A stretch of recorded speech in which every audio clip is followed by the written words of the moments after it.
बिस्मिल्लाहिर्रहमानिर्रहीम। Dear students, ninth class के English subject के हवाले से आज हमारा लेक्चर 3 है। और इसमें आपको याद होगा लास्ट टाइम हमने पेज 28 तक एक्सरसाइज की थी, जिसमें हमने जो पार्ट ई था ग्रामर का, जिसमें चेंज द वॉइस था, यहाँ से स्टार्ट करना था। तो आज हम यहाँ से इसको स्टार्ट करते हैं।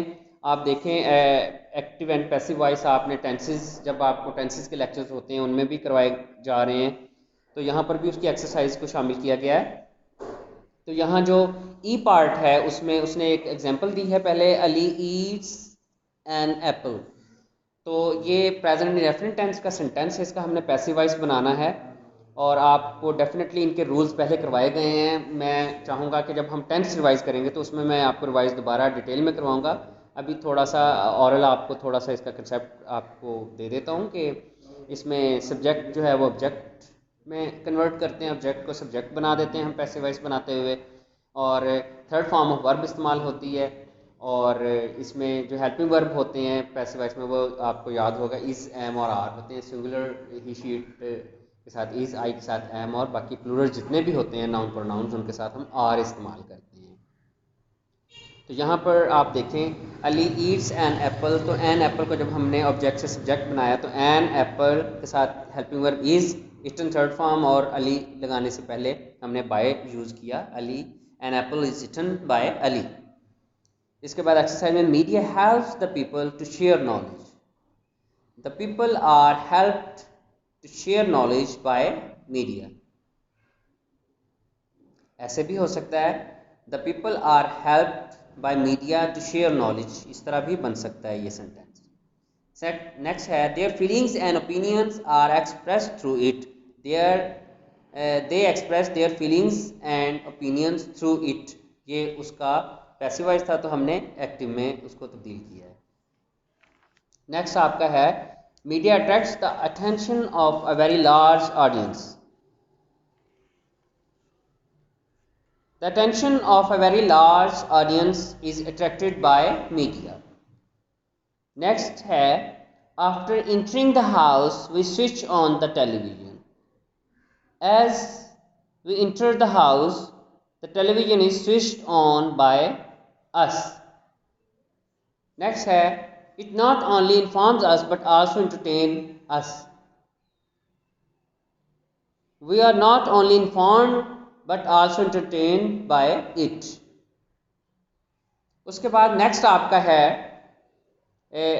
Change the paragraph into past indefinite tense. यानी ये जो पैराग्राफ हमारा दिया हुआ है इसको सबसे पहले हम रीड आउट करेंगे, और रीड आउट करने के बाद वो जगहें जिनमें वर्ब और हेल्पिंग वर्ब यूज हुआ है प्रेजेंट के किसी भी टेंस में, उसको हम अंडरलाइन कर लेंगे और दोबारा पास्ट में बदलते हुए उनको बदल देंगे पास्ट में, तो वो हमारा टेंस बदल जाएगा। जैसे मीडिया हेल्प्स, तो इसमें वर्ब हेल्प्स है, इसको अंडरलाइन करें।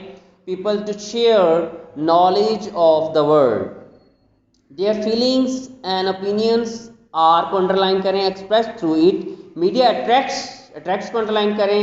The attention of a very large audience, have you notice that the first thing we do, have you को अंडरलाइन कर लें, हैव को have. We do soon, we do को अंडरलाइन कर लें। Soon after entering the house, is को underline कर लें। To switch on the television. Clear हो गया। अब हम इसको पास में बदलते हैं तो कैसे बनेगा, मीडिया हेल्प्स हो जाएगा, media help people to share knowledge of the world, their feelings and opinions are expressed हो जाएगा, वर एक्सप्रेस्ड थ्रू इट। उसके बाद media attracted the attention of a very large, attract से अट्रैक्टेड हो जाएगा audience. Have you को did you notice that the first thing we did, we do did बन जाएगा। Soon after entering the house, is was हो जाएगा। To switch on the television, इस तरह करके उसको हमने पास्ट टेंस में चेंज कर लिया। उसके बाद आगे आप देखें वो कहता है कि पंक्चुएट द फॉलोइंग। पंक्चुएट में comma, semi colons, full stop और जो लेटर्स होते हैं जहाँ पर हमने अल्फ़ाबेट में वर्ड्स को लिखना होता है वो होते हैं। और यहाँ पर हम उसको देखेंगे कि वेरी स्टार्ट जो सेंटेंस का होता है वो कैपिटल लेटर्स में आता है। तो देयर यहाँ पर टी छोटा है तो हम उसको देयर को बड़ा करेंगे। There are two means of communication, electronic media and print media. ठीक है। आगे उसके बाद नेक्स्ट जो मीडिया वर्ड है, फुल स्टॉप के बाद जब भी आप सेंटेंस स्टार्ट करते हैं तो वो कैपिटल लेटर्स में होता है, तो मीडिया का एम बड़ा होगा। Media includes film, radio, television, internet, books, magazine and newspaper. उसके बाद इट स्मॉल है तो इट का आई बड़ा होगा। It provides us information as well as entertainment. तो ये आपके पंक्चुएशंस हो गए। आगे आपका बेटा जो राइटिंग स्किल आता है, पेज नंबर 29 पर आपका राइटिंग स्किल आता है। राइटिंग स्किल में write a paragraph on usages and abuses of internet, mobile phones. तो ये जब आप क्लासेस में ज्वाइन करेंगे हमें, तो तब हम आपको ये करवाएंगे। मैं आपको स्पेशली इसके कुछ हिंट्स दूंगा, वो आप नोट करेंगे, फिर उसके बाद क्लास में ही हम इस असाइनमेंट को करेंगे। राइट एन ऐसे on advantage and disadvantages of television. ये ऐसे जो है ये भी आपका अभी पेपर का पैटर्न तो नहीं है, लेकिन क्रिएटिविटी के पॉइंट ऑफ व्यू से इसको हमें करना चाहिए। और जब आप हमारे पास लाइव सेशन में आएंगे इंशाल्लाह, तो फिर हम इसको क्लास में ही किसी दिन असाइनमेंट में करेंगे, क्योंकि सिलेबस समटाइम्स हम एडवांस लेकर चल रहे होते हैं। तो जब किसी दिन हमारा सिलेबस इसी तरह एडवांस रूटीन में होगा तो उसमें हम ये असाइनमेंट कर सकते हैं। उसके बाद मैंने आपको बताया था कि जो हमारा थर्ड लेक्चर होगा उसमें हम क्वेश्चन आंसर सेशंस करेंगे। और आपको पता है कि आपके एग्जामिनेशन में जो क्वेश्चन आंसर्स हैं वो 10 मार्क्स के आते हैं, जिनमें 8 होते हैं टोटल बोर्ड के एग्जाम्स में और 5 आपने करने होते हैं। उनमें जो पैराग्राफ्स हम जब पढ़ रहे होते हैं किसी चैप्टर का, तो उसके बिटवीन भी आते हैं जो क्वेश्चंस होते हैं। मैंने आपको जो नोट्स दिए हैं उनमें चैप्टर नंबर 3 के जो नोट्स हैं उनमें ऊपर जो हैं वो पैराग्राफ के नोट्स हैं और नीचे जो हैं वो एक्सरसाइज के नोट्स हैं। तो हम इनको पहले पैराग्राफ वाले देख लेते हैं question. What is a difference between electronic and print media? तो इसका आंसर है film, radio, television and internet are included in electronic media, while books, magazine and newspapers are included in print media। तो ये उसका answer हो गया। Next है यानी प्रिंट मीडिया और इलेक्ट्रॉनिक मीडिया में क्या फ़र्क है, और आपने आंसर दिया कि फिल्म, रेडियो, टेलीविज़न, इंटरनेट जो है वो इलेक्ट्रॉनिक मीडिया है और बुक्स, मैगजीन, न्यूज़पेपर जो है वो प्रिंट मीडिया है। Guess the meanings of tutorial. Tutorial means, tutorial का मतलब है period of teaching in the class that involve discussion between students and teachers. कि ये एक ऐसा पीरियड होता है जिसमें डिस्कशन होती है स्टूडेंट्स और टीचर्स के दौरान किसी भी टॉपिक पर। और हमने भी देखा कि इट्स अ ट्यूटोरियल डे का सेंटेंस जो है वो चैप्टर के अंदर आया था, और उस चैप्टर में उन्होंने फिर आगे डिस्कशन ही की है एक टॉपिक पर, media and its impact. Next जो क्वेश्चन है आपका पैराग्राफ का, what type of information does media provide? कि मीडिया किस किस्म की मालूमात प्रोवाइड करता है? तो उसका आंसर है it provides us information about current happenings. Current happenings mean जो ताज़ा ताज़ा मामलात हो रहे होते हैं, वाक़यात, उनके बारे में बताता है in the country and the world, दुनिया में और मुल्क में। इट आल्सो प्रोवाइड्स इंटरटेनमेंट, ये हमें तफरीह भी देता है, क्रिकेट की सूरत में, हॉकी की सूरत में, ड्रामाज, टैबलोज और इस तरह के दूसरे मामलात की सूरत में entertainment. The next paragraph, last question paragraph का जो बनता हुआ है, is TV taking away the habit of reading? क्या टेलीविज़न हमारी जो आदत है पढ़ने की उसकी जगह ले रहा है? It is taking away the habit of reading to some extent. कुछ तरह, किसी तरह हम ये कह सकते हैं कुछ हद तक, सम एक्सटेंट कुछ हद तक ये ऐसा हो रहा है, as people spend most of their time on watching TV. क्योंकि लोग ज़्यादातर अपना वक्त जो है वो टीवी देखने में सर्व करते हैं। अब आ जाते हैं एक्सरसाइज क्वेश्चन पर। एक्सरसाइज क्वेश्चंस हैं आपके टोटल 5। तो अब हम इनको रीड आउट कर लेते हैं ताकि आपको पढ़ने और समझने में और लर्न करने में आसानी हो। What is the most important function that media performs? Media का वो कौन सा अहम फंक्शन है इब्लाग का जो वो परफॉर्म करता है, यानी जो वो करता है?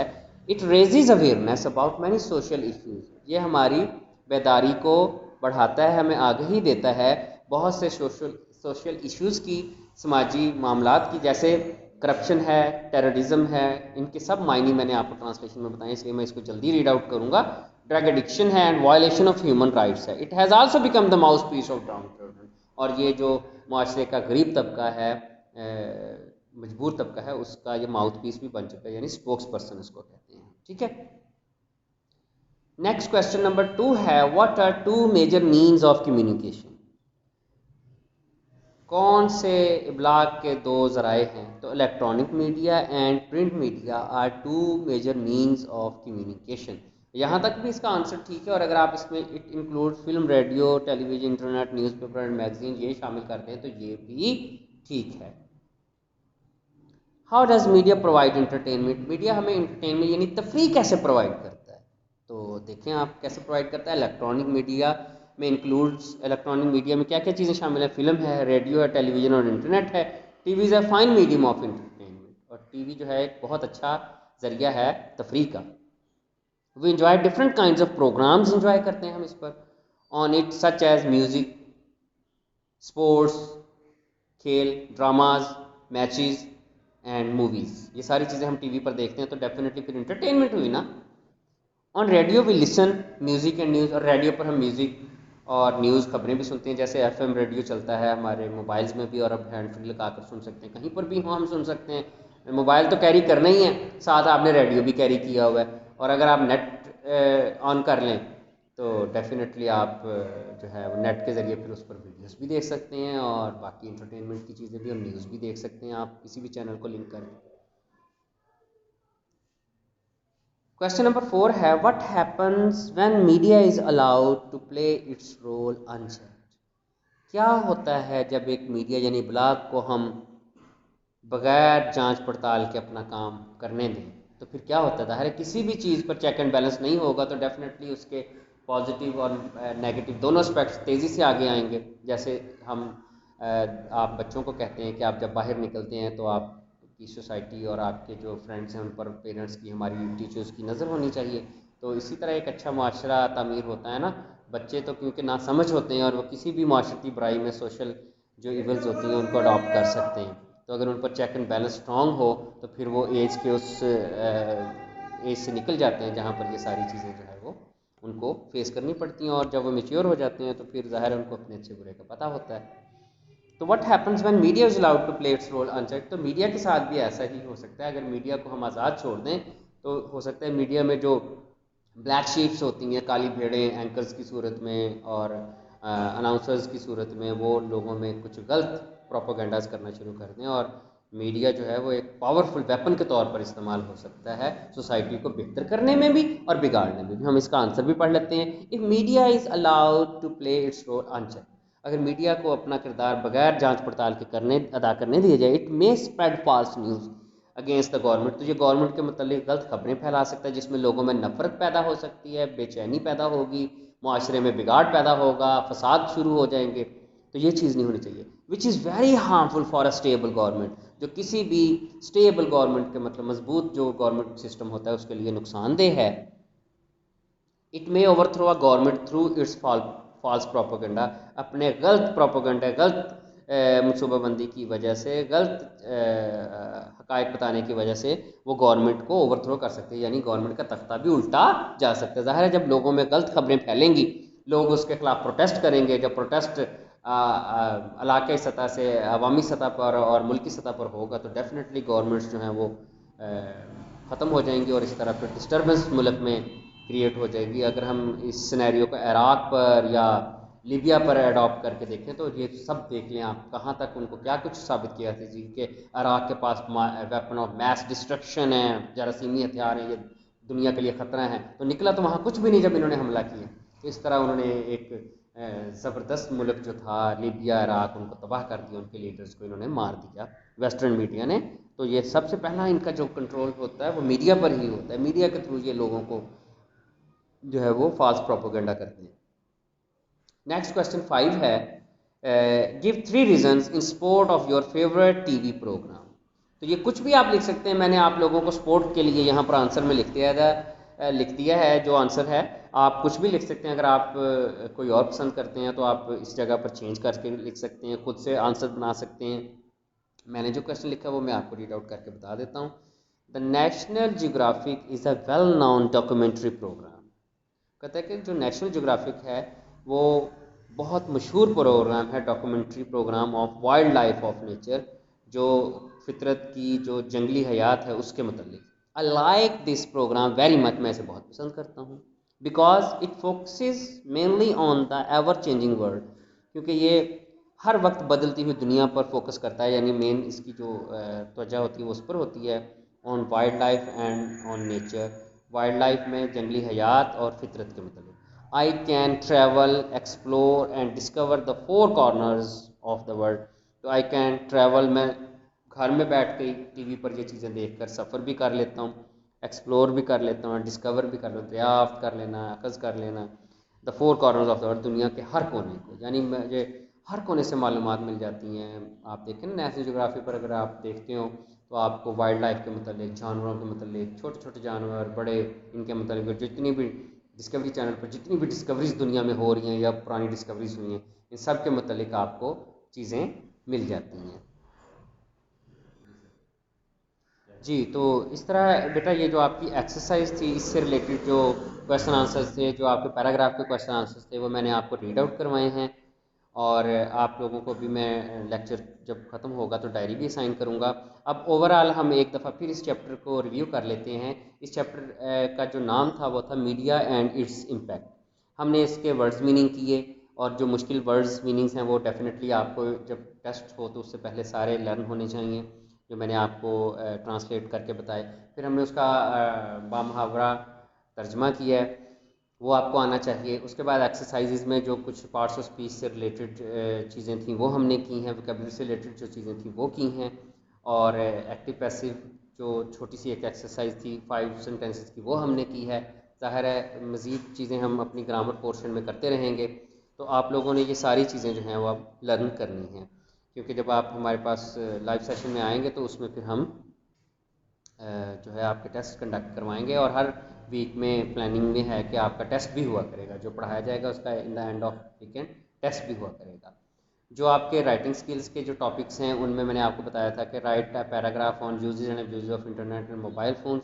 ये मैंने आपको बताया था कि हम जब यहाँ पर लाइव सेशन में आएंगे तो उसमें मैं आपको करवाऊँगा टॉपिक। लेकिन अगर कुछ बच्चे अपनी प्रैक्टिस के लिए इनको करना चाहें तो वो करके इसको सबमिट भी करवा सकते हैं। उसके बाद आपका जो आगे ईमेल के पॉइंट ऑफ व्यू से है, ये आपके जो कंप्यूटर के स्टूडेंट्स हैं वो तो इस चीज़ को पढ़ते हैं, और जो दूसरे स्टूडेंट्स हैं डेफिनेटली वो ईमेल के जो सेंडिंग या रिसीविंग प्रोसीजर है वो उससे वाकिफ़ होंगे, और ईमेल अकाउंट्स भी उनका होगा, क्योंकि आप व्हाट्सएप जब यूज़ करते हैं या दूसरे प्ले स्टोर से चीज़ें डाउनलोड करते हैं अपने मोबाइल्स में, तो आपका पहले ईमेल अकाउंट बनता है।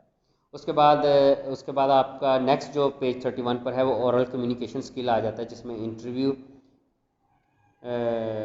जो है उसके मतलब है। ये भी हम क्लास में प्रैक्टिस कर सकते हैं जब आप लाइव सेशन में आएंगे। और उसके बाद यहाँ आपका चैप्टर जो है वो ख़त्म हो जाता है। हम अपने नेक्स्ट लेक्चर्स में जो 4th लेक्चर होगा उसमें इंशाल्लाह जो आपका स्कूल का यूनिट प्लानर नंबर 3 है, यूनिट 3 मींस प्लानर का, उसमें हम जो आपका इंग्लिश 20 से रिलेटेड टॉपिक्स और पोर्शंस होंगे उनको हम इंशाल्लाह करेंगे। और टेंसेस होंगे, लेटर्स होंगे और कॉम्प्रीहेंशंस उसको मैं रीड आउट करवाऊँगा। फिर उसके बाद इंशाल्लाह इस बुक का चैप्टर नंबर 4 करेंगे। अब आप डायरी नोट कर लें, आपकी डायरी है चैप्टर 3।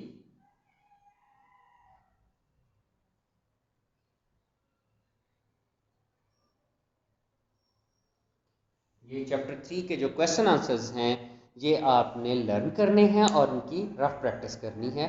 रफ प्रैक्टिस में ये होता है कि आप रफ प्रैक्टिस करके खुद उसको चेक करें, ताकि आपकी जो माइनर मिस्टेक्स हैं ई आई की इस तरह की छोटी छोटी वो नोट हो जाती हैं, और नेक्स्ट टाइम पर आपकी वो मिस्टेक्स एग्जाम्स में या टेस्ट में नहीं होती। तो इंशाल्लाह नेक्स्ट 4th लेक्चर में फिर मिलेंगे, तब तक के लिए अल्लाह हाफिज़।